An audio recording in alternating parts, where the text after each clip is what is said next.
Bismillahirrahmanirrahim. Assalamualaikum warahmatullahi wabarakatuh. Sahabat kalian yang berbahagia, pada kesempatan ini kita akan terus melakukan sebuah upaya perenungan dengan melihat ayat-ayat Quran, kemudian kita mencari irisan ataupun relevansi korelasi dengan situasi kekinian. Satu hal yang sangat menarik sahabat kalian yang berbahagia, banyak pengamat mengatakan, bahkan para ahli dan tokoh, seandainya sejak terdengar berita Wuhan dilanda virus ini, bangsa Indonesia atau pemerintah dalam hal ini bersikap sigap, tegas, dan melakukan upaya-upaya konkret secara nyata dan disiplin, tentulah korban tidak akan terjadi seperti yang sekarang sama-sama kita saksikan.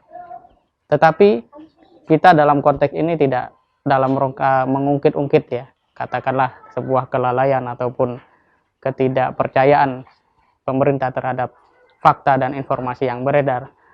Tapi dari sini kita bisa melihat betapa gagal memahami sebuah informasi atau fakta yang terjadi di dalam realitas itu harus berdampak sangat serius di dalam kehidupan, bukan sekedar kita sebagai kelompok manusia, tetapi bangsa dan negara Indonesia, bahkan dunia. Nah, sekarang bagaimana kalau kemudian kisah-kisah fakta-fakta yang pernah terjadi di masa dahulu itu diceritakan oleh Allah di dalam Al-Quran. Kalau sebuah fakta kasus pemerintah tidak percaya terhadap kasus Wuhan, kasus corona di Wuhan itu menjadikan bangsa Indonesia hari ini harus menerima sebuah tamparan keras bahwa ketidakpercayaan terhadap sebuah fakta itu berdampak sangat luar biasa. Bagaimana kalau ketidakpercayaan itu pada sesuatu yang sifatnya sangat sakral, mutlak benar, yaitu segala yang Allah kisahkan di dalam Al-Quran. Nah, tentu akan sangat lebih serius, dan ini sangat luar biasa dampaknya karena bersifat dan berdimensi dunia dan akhirat. Lantas bagaimana sahabat kalian yang berbahagia? Satu hal yang menarik adalah sebuah ayat di dalam surah Yusuf yang paling akhir itu memberikan sebuah penegasan bahwa laqad kana fi qasasihim ibrah. Jadi pada setiap kisah yang Allah jabarkan di dalam Quran itu pelajaran liulil albab, bagi orang yang mau berpikir, mau menggunakan akal sehatnya. Ini berarti menunjukkan bahwa semakin kita ingin mencerdaskan akal kita, maka semakin harus kita berinteraksi dengan Al-Quran.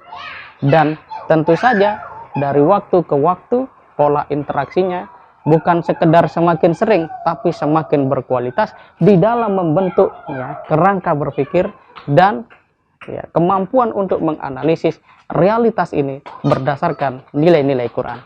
Ini yang pertama. Yang kedua, maka hadisan yuftaro.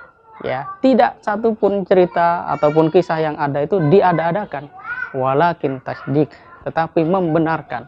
Dengan kata lain, semakin kita memahami dari beragam dimensi sudut pandang keilmuan apa yang Allah kisahkan di dalam Al-Quran, itu akan semakin menuntun langkah kita menjadi lebih baik, menjadi lebih memberikan nilai maslahat. Dan tentu saja itulah yang menjadi harapan kita semua. Wa tafsila kullasai, dan dia menjelaskan segala sesuatu, wa huda wa rahmatal liqaumi yu'minun, dan petunjuk dan rahmat bagi orang yang beriman. Prinsipnya sahabat kalian yang berbahagia, nilai-nilai yang harus dipegang oleh generasi muda kapanpun itu adalah dengan cara membenarkan apa yang Allah firmankan, terutama juga di dalamnya adalah kisah-kisah yang Allah jabarkan sebagai sebuah panduan model untuk kita mengisi kehidupan di masa yang akan datang.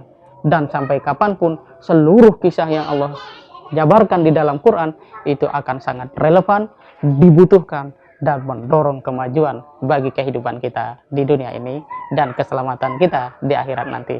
Demikian, semoga bermanfaat. Assalamualaikum warahmatullahi wabarakatuh.